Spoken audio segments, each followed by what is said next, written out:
Milton Obote became Ugandan president twice.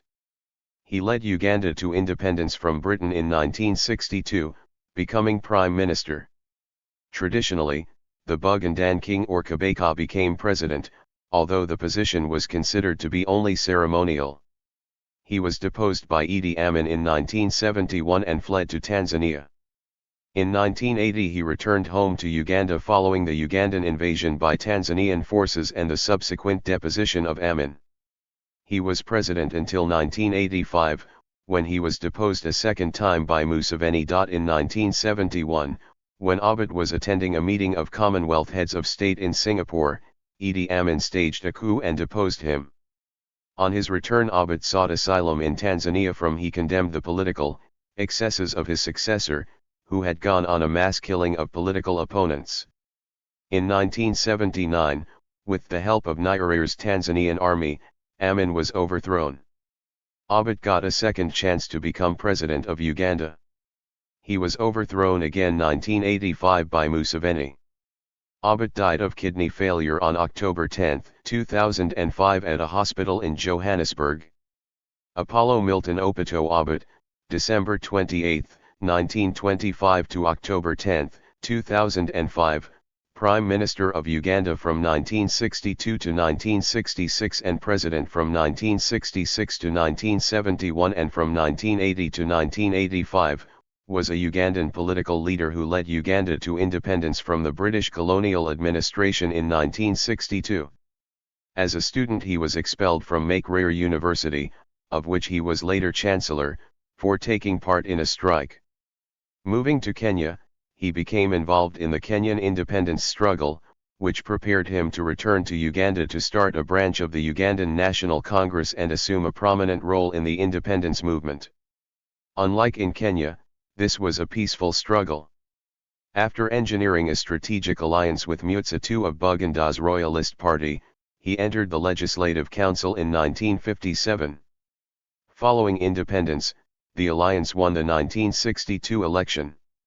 He became prime minister while Mutsa was appointed president. In 1966, he removed Mutsa from the presidency, and, having appointed Idi Amin as army chief, suspended the constitution. Pursuing broadly socialist policies, which made him unpopular among European leaders, he moved towards a one-party, centralized state. He abolished provincial government and also the traditional kingdoms, including that of his former ally. His personal lifestyle and lack of real progress under his rule alienated many Ugandans.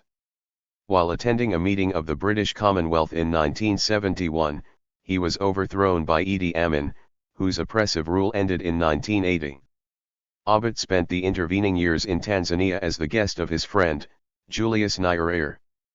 Following Amin's fall, he again stood for the presidency and won. The fact that Nyerere had troops stationed in Uganda may have contributed to his electoral success. Allegations of voting fraud were rampant. His second rule was marred by repression, which reached greater heights than it had during his first term. Many civilians died as a result of the Ugandan Bush War. He did negotiate help from the World Bank and the International Monetary Fund, but his attempts to crush the opposition coalition, the Ugandan Popular Front, ended in a guerrilla war between government forces and the National Resistance Army. In 1985, as a presidential election approached, he was toppled in a coup. He went into exile, living in Zambia and South Africa. Partly due to weak democratic foundations, a legacy of colonialism, and partly due to lack of a tradition of service in the public interest, Obote was a victim of personal ambition. He deluded himself that he was always right and that what was good for him was automatically good for Uganda. Milton Obote was born at Akokoro village in Apak district in northern Uganda. He was the son of a local chief of the Lango ethnic group. He began his education in 1940, at the Protestant Missionary School in Lira, and later attended Gulu Junior Secondary School, Busoga College, and eventually at what later became Makerere University studying English, economics and politics. At Makerere, Obote honed his natural oratorical skills, but was expelled for participating in a student strike. Obote claimed he left Makerere voluntarily. He worked in Buganda in southern Uganda before moving to Kenya, where he worked as a construction worker at an engineering firm. He tried to obtain grants to study overseas but was unsuccessful. While in Kenya, Obote became involved in the Kenyan independence movement. After returning to Uganda in 1956, he joined the political party Uganda National Congress, UNC, and was elected to the Colonial Legislative Council in 1957, having formed a local branch of the party. In 1959, the UNC split into two factions, with one faction under the leadership of Obote merging with Uganda People's Union to form the Uganda People's Congress, UPC. In the run-up to independence elections, Obote formed a coalition with the Buganda Royalist Party, Kabeta. This alliance was strategically significant because the Baganda were wealthy and numerous but wary of being absorbed into a state which might be dominated by their traditional enemies in the north and west of Uganda, and Obote was from the north. With Bagandan support, his own position was considerably strengthened. The two parties controlled a parliamentary majority and Obote became prime minister in 1962. In the election, Mutsa's party won 21 seats while Obote People's Congress won 37. Other parties won 33, which gave the alliance a majority. Obote assumed the post on April 25, 1962, appointed by Sir Walter Coutts, then Governor-General of Uganda. The following year, the position of Governor-General was replaced by a ceremonial presidency to be elected by Parliament. Mutsa, the Kabeta, king, of Buganda, became president, with Obote as executive prime minister. As prime minister, Obote was implicated in a gold smuggling plot, together with Idi Amin, then deputy commander of the Ugandan Armed Forces. When the parliament demanded an investigation of Obote and the ousting of Amin, he suspended the constitution and declared himself president in March 1966, allocating to himself almost unlimited power under state of emergency rulings. Several members of his cabinet, who were leaders of rival factions in the party, were arrested and detained without charge. In May, the Buganda Regional Parliament passed a resolution declaring Buganda's incorporation into Uganda to be de jure null and void after the suspension of the constitution. Obote responded with an armed attack upon Mutsa's palace, which ended when Mutsa was forced into exile. Obote had ordered Amin to storm the king's palace. The relationship between the two men had already broken down, with Mutsa cultivating the support of the army chief, Shaban Palat, whom Obote removed, promoting Amin. In 1967, Obote's power was cemented when Parliament passed a new constitution which abolished the federal structure of the Independence Constitution, and created an executive presidency. Moeller points out that the Parliament at this time mainly comprises members of the UPC whose terms had expired, so had no legitimacy or legal authority. Obote set about dismantling the traditional kingdoms, removing any rival to his own authority. When he convened Parliament to promulgate the new constitution, he surrounded the chamber with soldiers and informed members that they would find copies of the constitution in their mail boxes. Commenting on the difference between the 1962 and 1966 constitutions, Mutibwe describes the first as characterized by compromise, tolerance, and pluralism, and the second by anger and unitarism. In 1969, there was an attempt on Obote's life. In the aftermath of the attempt, all opposition political parties were banned, leaving Obote as an effectively absolute ruler. He set up a personal security service to surround himself with the protection he needed to survive real and imagined assassination plots. The years of Obote's rule as president from 1966 to 1971 were on the whole quiet years in Uganda's history. A state of emergency was in force for much of the time and many political opponents were jailed without trial, but life for ordinary citizens was comparatively uneventful. Some economic growth occurred, although this was not spectacular. His one-party rule displeased overseas donors, while lack of substantial progress at home began to alienate the people, as did his extravagant personal lifestyle. After receiving several honorary doctorates, he started styling himself Dr. In 1969-70, Obote published a series of pamphlets which were supposed to outline his political and economic policy. The Common Man's Charter was a summary of his approach to socialism. A proposal on new election procedures was supposed to end tribalism, allegiance and favoritism for one's own ethnic group. The government took over a 51% share in major private corporations and banks in the country in 1970. After 1966, Obote's regime was openly dependent on control of the army. Idi Amin, who sided with Obote in 1966, was rewarded by promotion to army commander, despite his near illiteracy and the availability of trained officers. Starting in 1969, strains became visible between the two. In January 1971, Obote was overthrown by the army while attending a Commonwealth conference in Singapore, and Amin became president. Published works on the coup have asserted that Western governments were at least aware of, and may have aided, the coup in the context of Cold War politics and the Red Threat. Obote fled to Tanzania. In 1979, Idi Amin was ousted by Tanzanian forces aided by Ugandan exiles. By 1980, Uganda was governed by an interim presidential commission. At the time of the 1980 elections, the chairman of the commission was a close associate of Obote, Paulo Mwanga. Mwanga had briefly been the de facto president of Uganda from May 12 to May 20, 1980. Mwanga was the third of three presidents who served for short periods of time between Amin's overthrow and the setting up of the Presidential Commission. The other two presidents were Yusuf Lul and Godfrey Binaza. The elections in 1980 were won by Obote's Uganda People's Congress, UPC, party. However, the UPC party's opposition believed that the elections were rigged, which led to a guerrilla rebellion led by Yoweri Museveni's National Resistance Army, NRA, and several other military groups.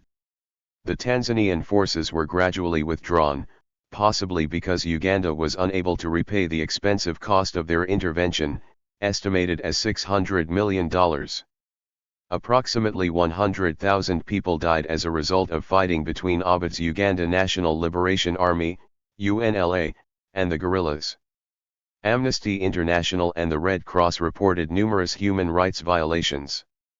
Obote did negotiate funds from the World Bank and the IMF, agreeing to increase agricultural production, and even he invited political exiles and Asians to return to Uganda and repaired strained relations with other African states. The terms he agreed with the IMF, though, included devaluing the currency, which effectively wiped people's savings out overnight. This may have indicated his growing self-confidence. He allowed his opponents to form themselves into a united anti-UPC Popular Front. Soon, the UPF had an armed wing, the Ugandan Resistance Army, and the guerrilla war began. On July 27, 1985, Obote was deposed again. As in 1971, he was overthrown by his own army commanders in a military coup d'état. This time the commanders were Brigadier Basilio Olara Okolo and General Tito Okolo. The two men briefly ruled the country through a military council, but after a few months of near chaos, Museveni's NRA seized control of the country. After his second removal from power, Obote fled to Tanzania and later to Zambia. For some years it was rumored that he would return to Ugandan politics. In August 2005, however, he announced his intention to step down as leader of the UPC. In September 2005, it was reported that Obote would return to Uganda before the end of 2005.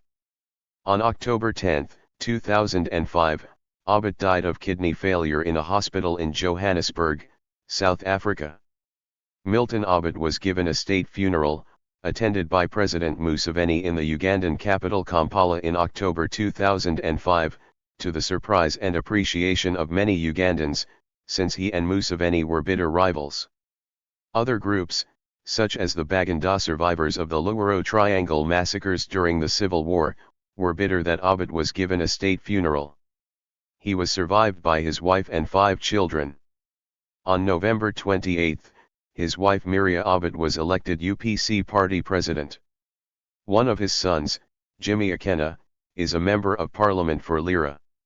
When Obote rose to power, he was a charismatic politician who seemed to personify the hopes of the young nation, even of the whole of Africa. Uganda had achieved independence without an armed struggle and with an economy in place that, at the time, was relatively healthy. Although the commercial sector was dominated by South Asians, there was no alien white settler class attempting to monopolize the worth of the cash crop economy, and in Uganda, it was African producers who grew the cotton, the coffee that brought the highest standard of living, said Akbar Godi, a Ugandan member of parliament on the country's 45th anniversary. In fact, the country seemed to be a model of stability and progress. What went wrong? Idi Amin constantly blamed the British for Uganda's problems. On the one hand, Uganda was well situated to thrive economically, which makes it difficult to blame the departing colonial power for the ruined economy that followed independence. In fact, the British had deliberately encouraged an African-led agricultural sector. Leaders such as Obote, once in power, spent more on the military, on personal security and on suppressing opposition than they did on education, healthcare, and agricultural development. At the same time, they lived an extravagant lifestyle.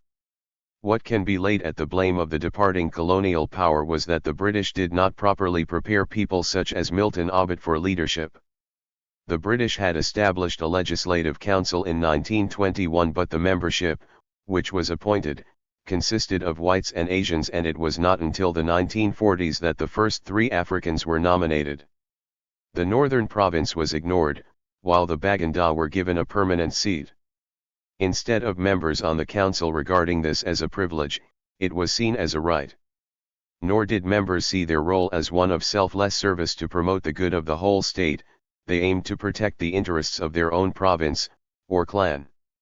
Mutibwe identifies a personality change in Obote after his rise to power, which transformed him from a frank and sincere man into someone who believed not only in his own destiny but also in the rightness of everything he did.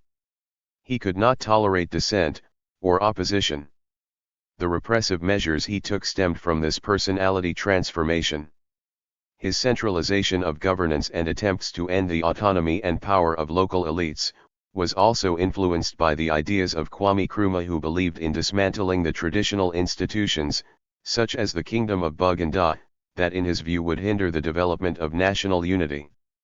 Obote spoke about one nation, one people, one parliament.